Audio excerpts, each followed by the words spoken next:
Joe Biden's win last week, President Trump and the RNC have waged a legal battle in 5 battleground states over allegations of election irregularities and right-out voter fraud. Brigida Santos is here with me to talk about it. Brigida, no surprise here, but so far, have any of these complaints really held up in court? I mean, is there any optics that tell us, yeah, we had this vast conspiracy to defraud President Trump? Well, so far, no, they have not. President Trump, as you know, has publicly questioned the integrity of the election in a series of federal and state lawsuits. But so far, his allegations of widespread voter fraud and election irregularities are unfounded. Now, judges have said that Republicans have not provided real evidence to back up their claims beyond hearsay and rumors. But for now, judges are doing their jobs. They're allowing proceedings to move forward. The president and GOP have a right to sue, but it does not mean they're going to win.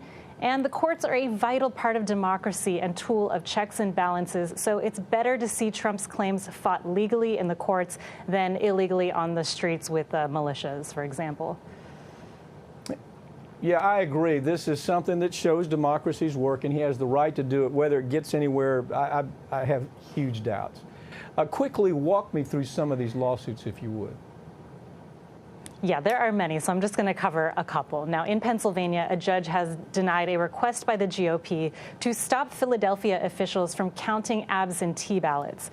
The party had claimed that Republican observers were not allowed in the rooms where votes were being counted. But after one of Trump's own lawyers admitted that Republican observers were present in those rooms, that case fell apart. Now, Supreme Court Justice Samuel Alito has ordered election officials to separate ballots that arrived after the election, but still by the deadline. However, he did not stop officials from counting the ballots, as many Republicans had hoped. In Michigan, another series of unfounded claims by the Republican National Committee have also unraveled. Among those claims were allegations that 2,000 Republican ballots were given to Democrats in Rochester Hills due to a clerical error. Now, in response, the Republican city clerk of Rochester Hills, who has served in that position for over 7 years, had this to say. Take a listen. The accusation that 2,000 ballots were found is categorically false. As a Republican, I am disturbed that this is intentionally being mischaracterized to undermine the election process. This was an isolated mistake that was quickly rectified once realized. Every voter should have complete confidence in our voting system. Every vote that was cast was counted accurately, and there is a paper ballot backup. I stand by our reported results. And in Georgia, Trump's lawsuits accusing poll workers of mixing late ballots with those that were submitted on time has also been dismissed due to a lack of evidence. And this list goes on, Mike.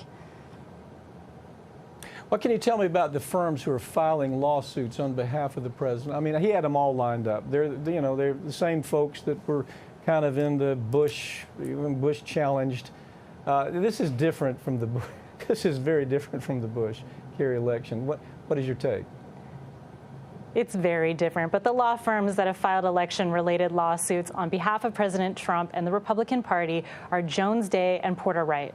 Jones Day is the most prominent, and Trump's former White House counsel, Don McGahn, is a partner there.